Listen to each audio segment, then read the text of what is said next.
So welcome to the Everyday Entrepreneur Podcast. My guest with me today is Mike Nemeth. He is a serial entrepreneur, and he's been doing this for a long time. Long time. The interesting thing for me is that when we opened our first COhatch, Mike was there, and I know in the startup world in Columbus, I used to see you at COSI and all the Wake Up Startups and all these other things, right? And we had a relationship, but not a deep relationship, right? We didn't hang out outside of those events.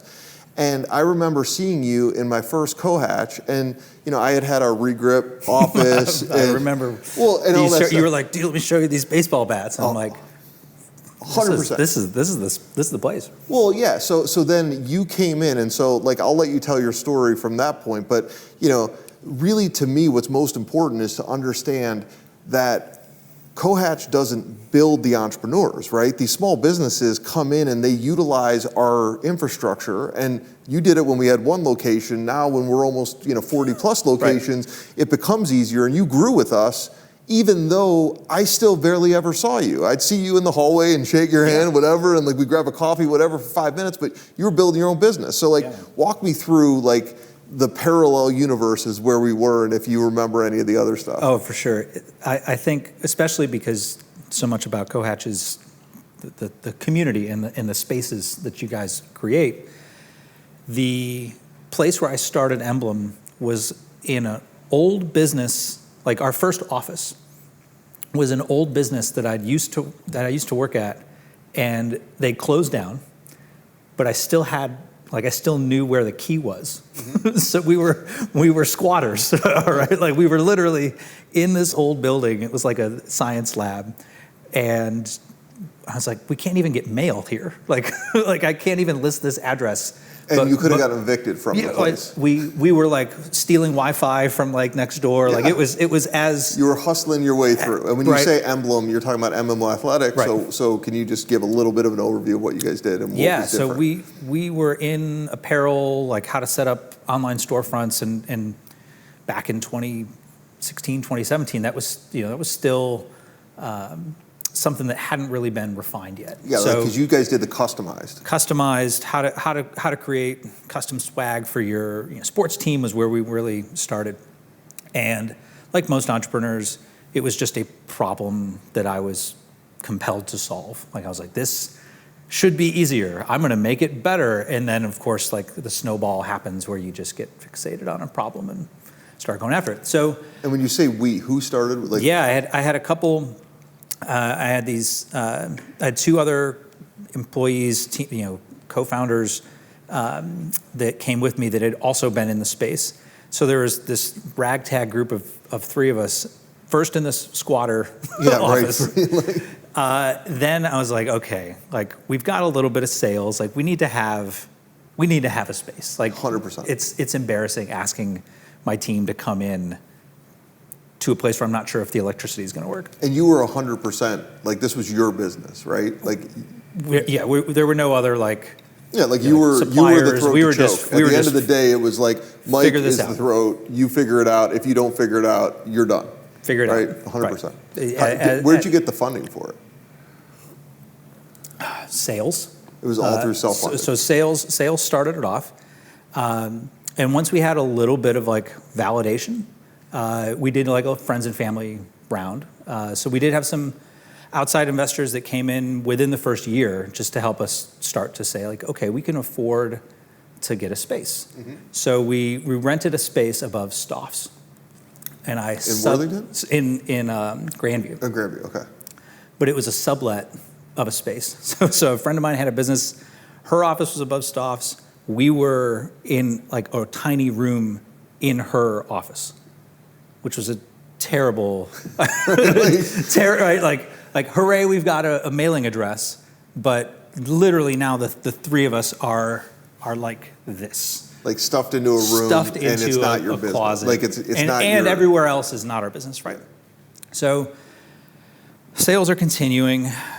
I've got a little bit of investor capital to start building out the infrastructure of the business, right? And I'm looking for space, and I didn't even comprehend COhatch. COhatch had also just started. Yeah, we hadn't comprehended it either, right? Like, And, so we're in there that first one. We just comprehended that we needed a place that we all wanted to work at. Right. We couldn't afford $1 million. Couldn't afford a crazy. I mean, to build it out, right? So we're like, oh, we have to turn it into a business, right? So I was looking in the traditional way.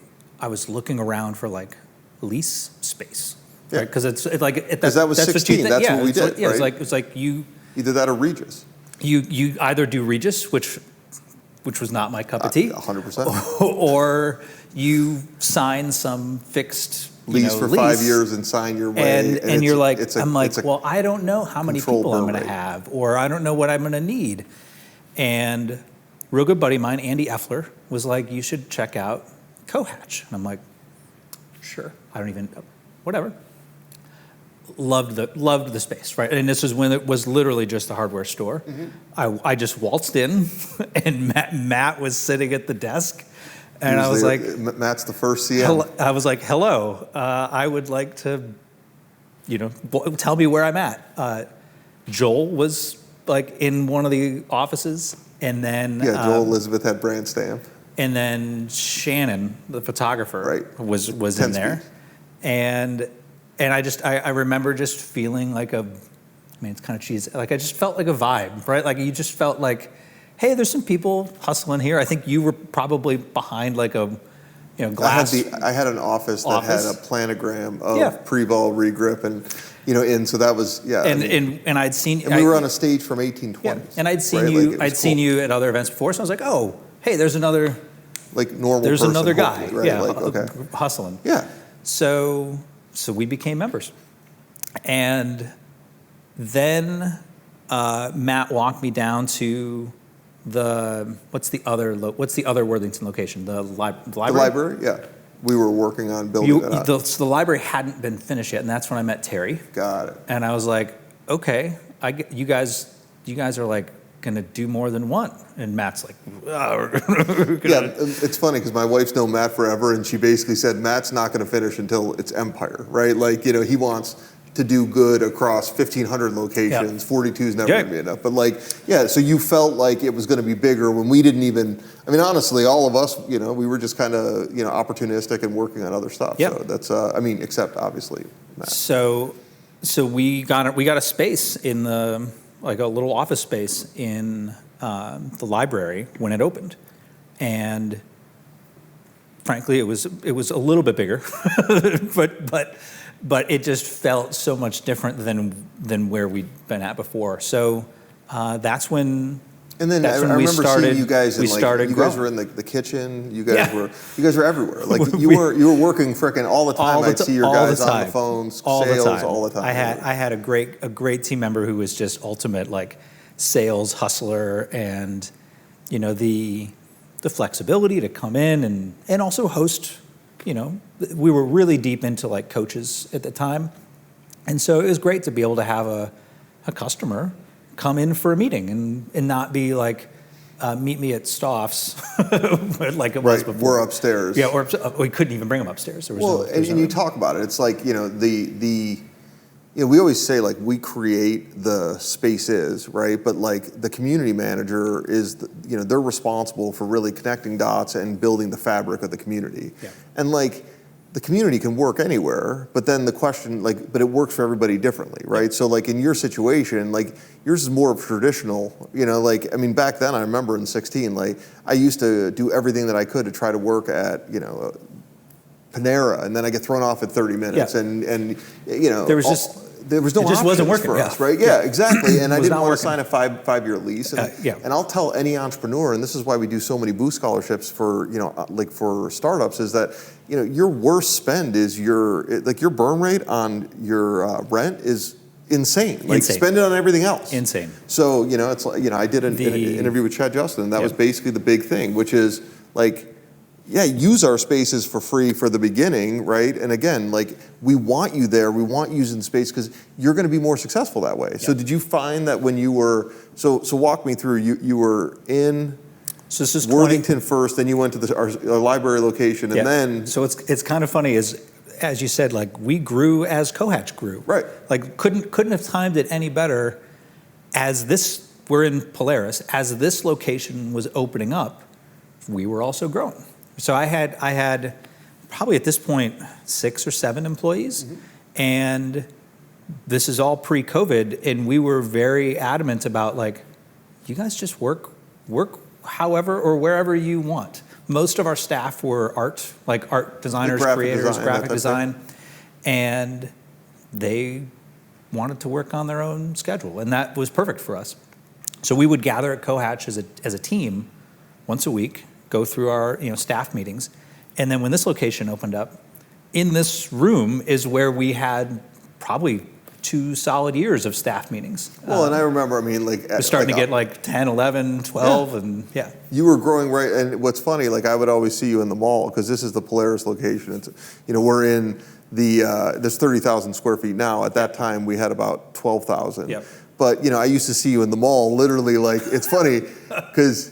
like literally you were just, I don't know if you were doing steps or you were doing stress management, or tell me about that, right? So all of the above. So to be, right, to be a little more vulnerable, authentic, right? Like no growing business is smooth, right? And 100%. And anybody who pretends like, this is going so well is ignoring the complexities of something growing. So absolutely, when we came here, that's when we started to grow, and that's when it was like, oof, like all growth is not good growth. Like, but I'm trying to rationalize and balance. Like, we've found the elusive product market fit, right? Like it was the switch as a founder for like when sales were coming in and you were like super excited, and then when like sales are coming in and you're like, can we slow this down? Yeah, you're scaling too fast. Scaling too fast.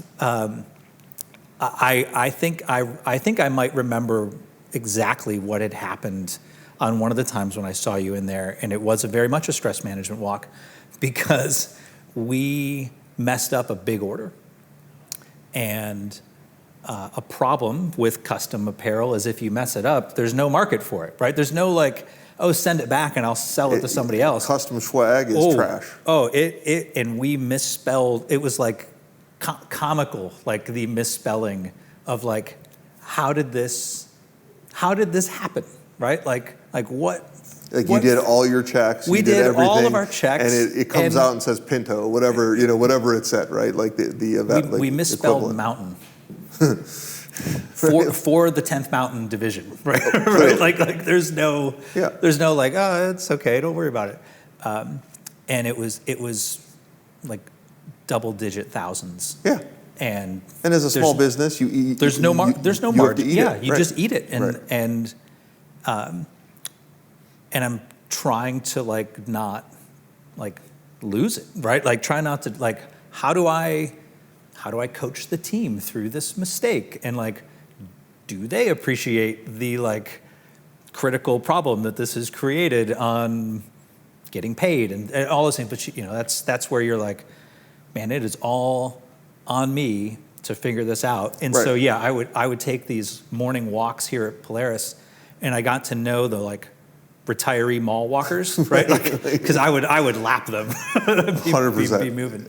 So how many steps would you do each time? Just throwing it out there. Oh, I mean, on average, like 20,000 steps a day. So like to break it off, you do run, right? Yep. Like so, and then the other thing is really funny because I was in New York this week, right? And I ran through Central Park because so I actually made it the last day all the way through, so I have like that. Yeah. But like then I keep thinking of your like when you ran Navy into the frickin' blocks took like what 18 hours. Tell me about that. It took a minute. So you were former Navy, so that's Army. I'm so sorry. Like did that's I say right. that? Okay. Wait, so I do these elaborate Army Navy pranks every year, and like a lot of things, like you just have to keep throwing stuff at the wall, and then like one of them hits. Yeah. But that was viral. The other, I remember it. I just remember it incorrectly. Like sometimes you're like, I just get inspiration while I'm walking. Yeah. And one of the things that inspire that is at pretty much every COhatch location, I have like carved out my like your path. Walking. Yeah. Like this is where paths. I go, right? Yeah. Like you know how many steps it is, you know how long it takes, you know if like it's noisy, right? Like and inadvertently I had left. So I would do these like actual like ruck march. I've got my backpack over there. I would do these like really long, like 50-mile ruck marches. 50 miles. How long would that take? Like a long time. Yeah, I mean. So I had Strava on. I don't know So what like that is. Strava's like a Explain map your run kind of thing. Yeah. Oh, yeah. Okay. And I was like, oh man, like this when you talk about like serial entrepreneur, it's more like serial idea fairy, right? Sure. Like I just can't help it. I get an idea and I'm like, I'm gonna go see if this works. So I had the idea of Strava art. Like, hey, what if I write out things on like ridiculous long distances? Yeah. And so that's what I did out of New York. So how long was that? It was 30 miles to write out beat Navy across all of Manhattan. Oh, beat Navy, that's what it was. Yeah. Got it. Yeah, yeah. That actually makes more sense. Yes, so I it wasn't does. incorrect, but that's funny. That's so right, yeah. how long did it take you? A day? Because you do it straight through? Or I did it, well, you can break it up. New York City, you can do it straight through because there's 7-Elevens on every corner. So if you need to stop and go get a Right. snack, Right. it doesn't mess up your art. All right. No, that's insane. All right. Yes. So lots of insane things. yeah, just fun stuff. It's viral, happen. right? Yeah. These are the things that you own your brand. I mean, to be. You can just do whatever you want. Yeah, you could do. I mean, that's the beauty of this now. All right, so let's go back. So you're here at Polaris. You grow your business, and then what happens? Why do you decide to you ended up exiting? But I mean, Yeah, did you make the decision to do that, or did you feel the market kind of had hit its cap? Is that what you were saying? Where you're like, hey, we got a big piece of this, and do I go try to find another one, or do I just take advantage of this piece that I have and sell it for the value that I think I can get for it? It's the scale dilemma, right, for a lot of businesses. And the cohort group of advisors, many of them were from COhatch, right? And I think about Made by Things. Matt, who I used to have an office back here, he was doing all of our advertising. Matt Vogler? Yeah. Is that right? Yeah, I know he made some crazy Awesome, viral amazing stuff. So cool. And again, it was like, this is so great. It's working too well. It's working too well. Right. Like I can't fulfill these things. So here's the overused perfect storm problem is we were already facing scale issues, and then COVID hit.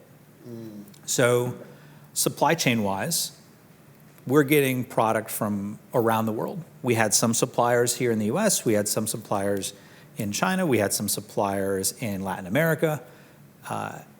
In different products, it made sense, and you're trying to find the right balance of quality versus price so that there's some margin to be able to pay for your mistakes. I mean, it's fun. I did it. I sold CDs, DVDs, swag. I did it for 20 years, fulfillment. So I know all the stuff. All the layers of. Oh yeah, it's and you're literally, it's all margin play, right? All margin. So COVID hits. My supplier is from Wuhan. Wow. Actual Wuhan. Actual Wuhan. This is where did he get COVID first? In January of 2020, before it started. Yeah.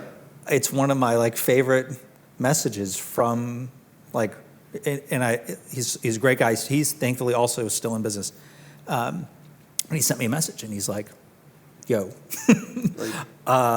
we're probably because it happened during Chinese New Year, and he's like, we're probably not going to be back to make stuff. Anything. I think it's and then it's then internal message of ha ha ha, hope it doesn't come here to the U.S. It's, and then it did. And clearly it came to the U.S. And so we had this was right as we started kind of hitting our stride, was at the beginning of 2020. Yeah. And we have this strategy meeting of here's how we're going to grow and here's how we're going to enhance our supply chain, all this stuff.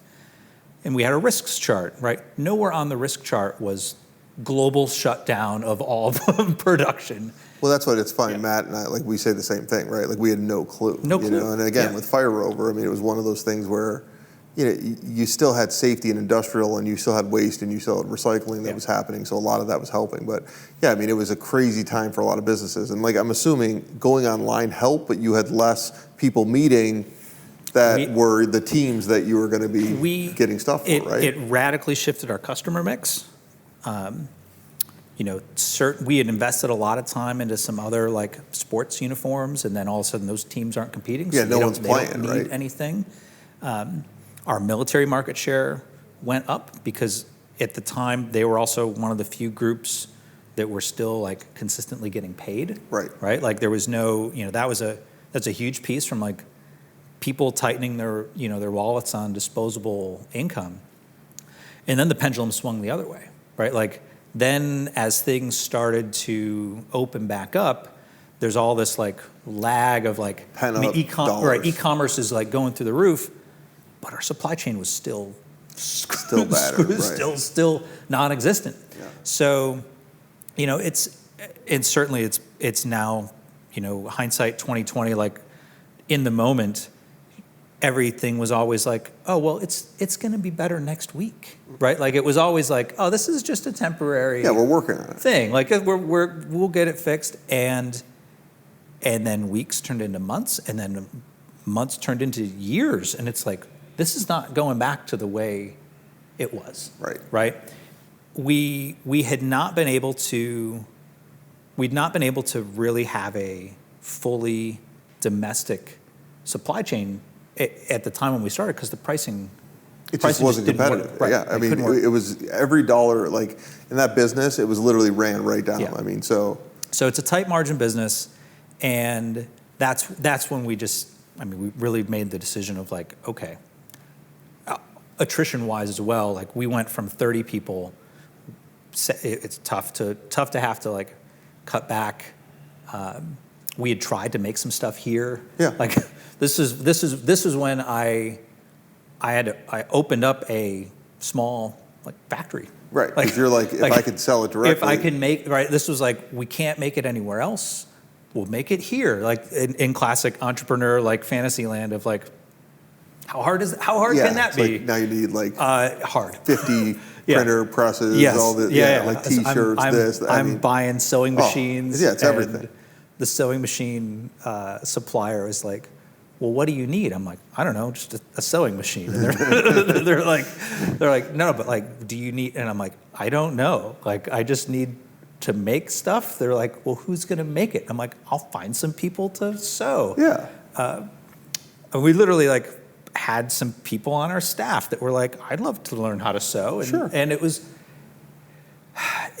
it worked up to a point where it then ran into the same scale issues again of like, well, now am I going to build a big sewing factory?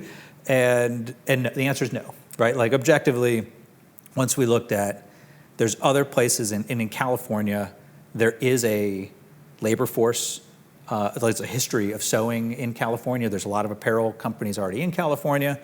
And so in a very roundabout way, we found the right partner in California to pretty much take over the business and get all of us out of the headache of like, how can I order this stuff on time, and what's the cost of fabric, and what's the shipping? So they're dealing with, now you're just sales and marketing. And so they took over the team that did sales and marketing as well. Got it. So that was the structure of the exit of like, hey, you guys have the pieces that I don't have, and our team can do some of those other pieces that can supplement.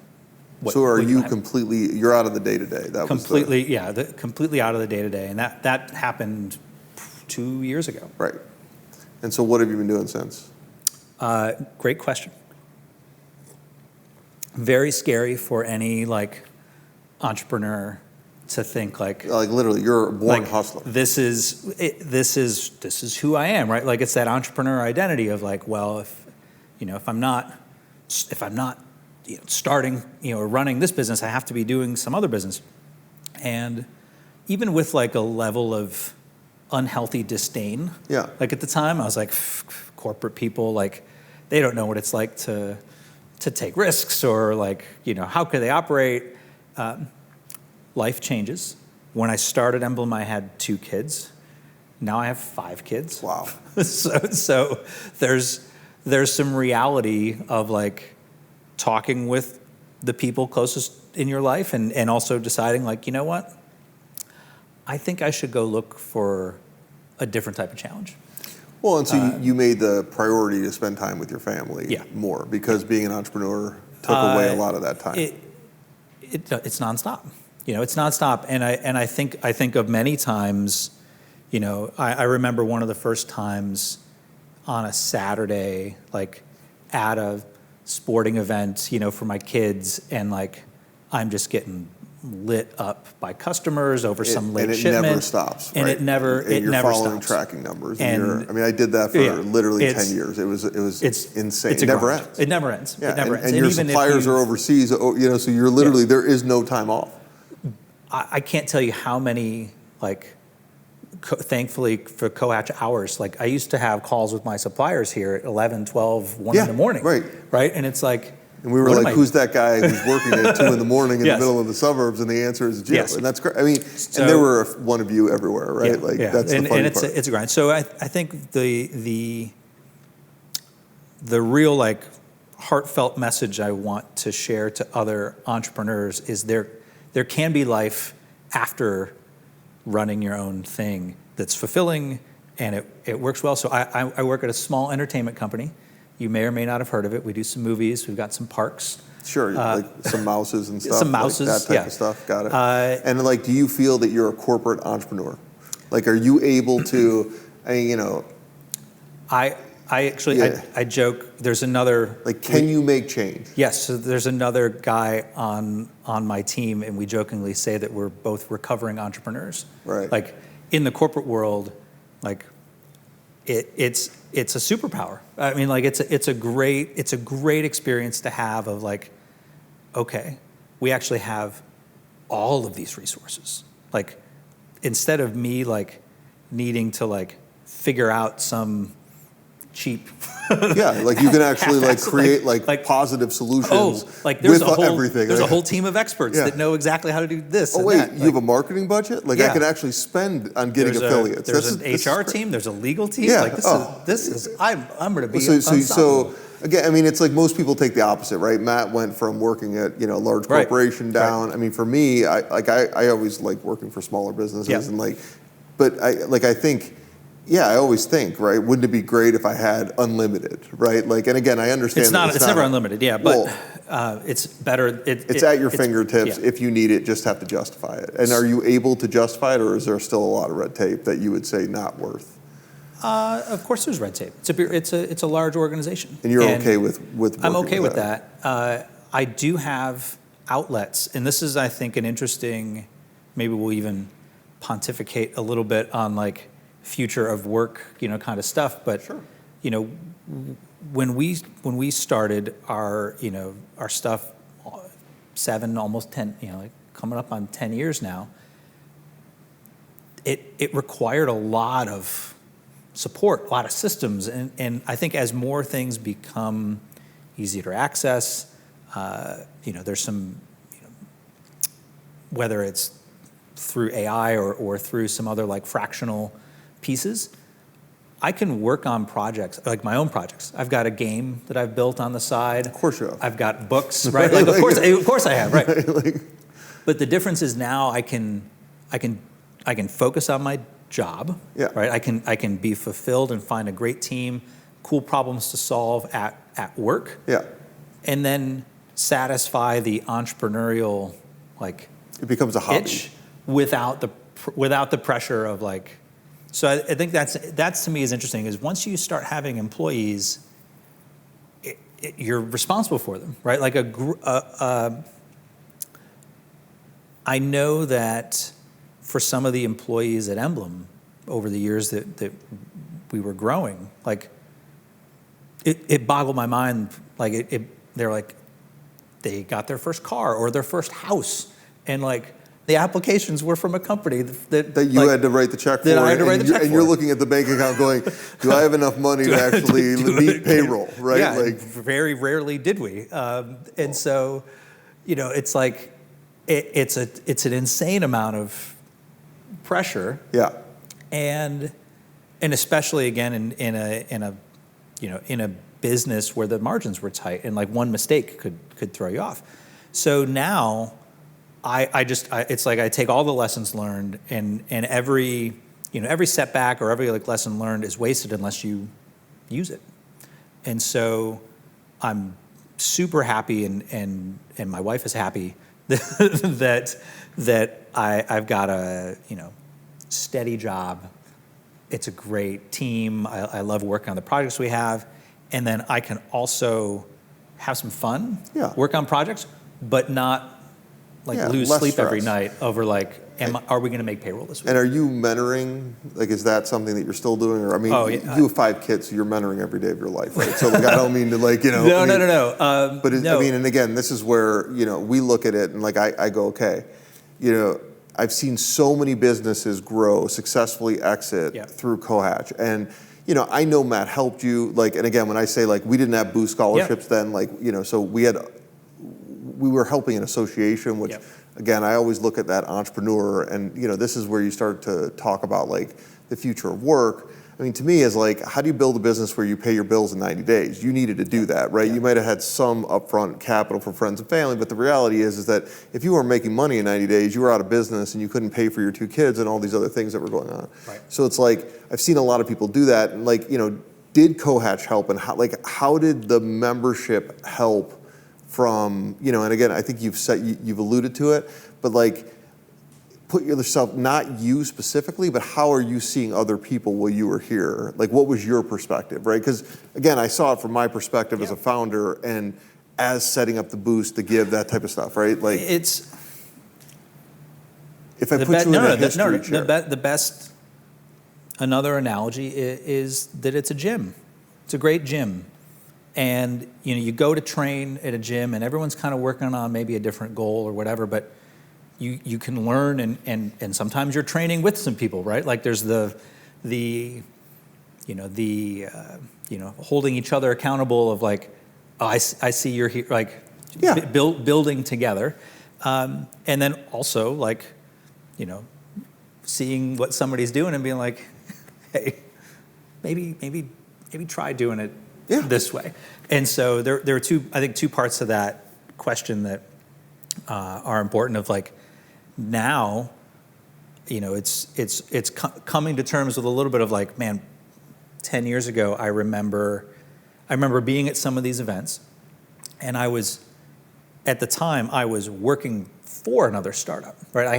I'd done some like just tiny things on the side, but I hadn't built a company and had millions of revenue and 30 employees or anything like that yet. And I remember talking to guys who like had done it, and they'd be like, "Oh, just wait, right? Like, just wait. Call me when call me when you get sued or when overnight success takes 10 years, and like you said, you're sitting like this for a long, and you're like, you don't know if you're ever getting here.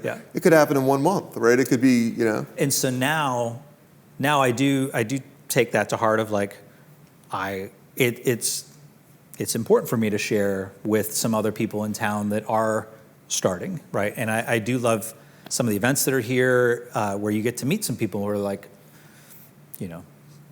all fresh-faced, like, I'm going to go take on the world. And it's like, let's go for a walk around Polaris. And I'd love to offer my, advice and support. 100%. And that's what I think, I can speak to Columbus in general of like, it's a great, healthy community of entrepreneurs that just want to help. And I think that's one piece, that was funny to me in some other markets where maybe there's not as much, I don't know, altruism in some sense of like, I don't know, I don't work for any entrepreneur service organization. I just have been through it, and I'm happy to help some other people figure it out for themselves. Right. And that can happen here. And I think, and again, I mean, I think you're right? Like when you're down in the short north, or when you're down in Grandview and you're in someone else's building and someone else's culture, and you have an office and you're using the restroom, but like you're going to get a coffee, but you're doing it in somebody else's space, right? Like versus where you have like everybody shared. And, it is one of those things, right? Like you see the other guys that are working at 10 o'clock, 11 o'clock at night, and you run into them enough, and then sooner or later you're going to be like, hey, what are you doing, right? At a certain point you connect, right? Yeah. And My favorite was someone who told me to go home. Who is this? You won't say. I won't who. say. I won't say. But we'll keep their name confidential. This is big break. But it was advice that I didn't take, and I should have, right? Like they were like, "Yo, like, go home and be with your family. go home." Yeah. And it's at the time you're like, I can't go home. Well, you have the guy's paycheck, right? Like you're supporting all these people, right? So I mean, it's amazing. I mean, being an entrepreneur is hard, and I always my biggest thing is like even entrepreneurs who fail are entrepreneurs. Yes. Right? Like, I mean, like you're supposed to fail as an entrepreneur, right? And everybody forgets that. Like, it's not all the successes, it's all the failures, actually. It's all failure. Right. Like, clearly I did that once or twice in my life, and that's good. It's all failure. You learn. And that's, at work now, finding others that appreciate that. Like I said, sort of like the network of recovering entrepreneurs that you can acknowledge, like, oh, that was a total failure, and they're like, oh, like that sounds like my total failure in XYZ, right? Like, it's tough. It's tough, and a lot of disappointment comes along with like the impact and success that a growing business has, right? Like, you deliver great product to people, and it's everything that like you should be excited about, that you dreamed of doing, but the setbacks are plenty, right? And a lot of times it's like you don't prepare yourself for that part of it. And the worst part, right, is that you have to know when to fold them, right? Like you have to know when to not do it, and that's man. like, I mean, who can do that, right? Like, you never know when the moment is right to say, like, okay, I've taken this as far as I could, right? Like, should even in our own experiences of like, should we have, like, once COVID hit, should we have immediately started, right? But it's like at the time, like, you thought, oh, well, this will get better in a week. Like, this is just going to be a temporary thing. Right, and then like 6 months later, because the way we made through it, I mean, we didn't let go of one employee, so we kept everyone on board, and they were doing. I mean, and it was hard. It wasn't, an easy thing. Yeah. And like, Matt will say the stress. I think all of us had stress, but like we didn't know what the stress was, right? Like, there were so many things up in the air. You didn't know who was helping, who wasn't. To go back to one of the things you said. So now you're a dad. So you're spending most of your time now. You said you have 5 kids. You said you adopted one of you? We went from 2 kids to 5 yeah, kids. 2 kids to 5 kids, and that's too fast to have. Not in traditional way. So I have 2 girls that are 12 and 9, and then my twin sons were born in January of 2020. Okay, so the twins. Perfect. So that message about Wuhan from my supplier was while I was in the hospital room, because of course I'm working on supply chain. While in a hospital, while my kids are getting born. Like one of my daughters was born, and they still make fun of me. I went downstairs and had one of my tenants bring me the rent at the hospital. Right, they dropped it off at the So trust me, I feel it. So I had twins born at the beginning of COVID. So also great COhatch overlap. We used Joel's nanny. Oh, nice. So we had twins, and twins are a extra layer of. I can only imagine. Headache. I only have 2. And so, family of 4 up until last year, and then last year, relatively distant family member, but we discovered he needed some help. So he was needed a place to live, not going through the smoothest of patches in his life. Of course. How old is he? He was 16, and so we had him come live with us, and it was just one of those like, I don't know, we'll figure it out, right? Like, actually, a very entrepreneurial mindset of like, make a decision. Yeah, you're not thinking any of the bad things that could happen. Just let's right? just do it. Like there's we'll figure it out. room. So, and so we actually I had some legal help from someone else I knew through through COhatch, and so we then got a high school senior. Right, like imagine starting your year. I mean, I literally have a high school senior, and like I had to work 17 years, so you just get all the fun. Bonus, yeah. Like imagine starting your year with like, okay, I'm gonna have a kid starting middle school. I've got another one in elementary school, and then we're gonna have 2 kids starting preschool. Right. And then 2 weeks before school starts, you're gonna have a high schooler starting. Unbelievable. So he actually. He's done extraordinarily well. Super proud of him. Super happy about what he's accomplished. He graduated from Olentangy this past spring. Awesome. And he's starting college in 2 weeks. And so now we are starting a college student. Yeah. Middle school, elementary, and I assume you're packing up everything and loading up the truck and. So yeah, we went down to Awesome. we can fit them all in the car. Awesome. But that's third row. Yeah, they're third row for nice. Sure. So yeah, especially with circumstances like that, it's like you start to evaluate like, I only have so much. There's only so much time, right? Yeah. Like so focusing on family and work, and then finding a place where you can hang out and catch up with friends. I mean, that's all you can ask for. Yeah, and that's what's funny, right? Like, I mean, if you go back 20 years in Columbus, we were Wake Up Startup. A lot of those guys actually, I mean, they're around or they built businesses or so, it's one of those things that like being in Columbus, people don't know a lot about us, right? Yep. But I mean, the city has exploded and, again, I appreciate going through the journey, right? Yeah. Like, it's been a 20-year fun. Now we're getting old, but we're getting old. Yeah. How do we get yes, back, right? That's so right. that's where, I look at, having guys like you who've done it, who've been through it, and mentor and help, right? That's important. Anytime I talk to anybody in the space, I always say like open book, right? Like message me, you got questions, if there's anything I can do to help, introductions. But I'll tell it to you straight of like, right. I don't think that's a good idea. Well, yeah. Or like, let me save you some time. 100%. Do a business that has better margins. Without, though, killing the entrepreneurial spirit, which is always hard, right? Because when you'll talk to guys like us who've done it so many times, I always see like, nah, that's not going to work. Here's why, right? But like the reality is at some point, people would have said that about Fire Rover, right? They would have been people would have said it about COhatch. Like we built a gym, we built a gym and it turned into like a you just community. have to keep you have to keep going. I love it. All right, well, thank you so much. Of course, man. I mean, it's been a appreciate pleasure. It. Awesome. Long overdue.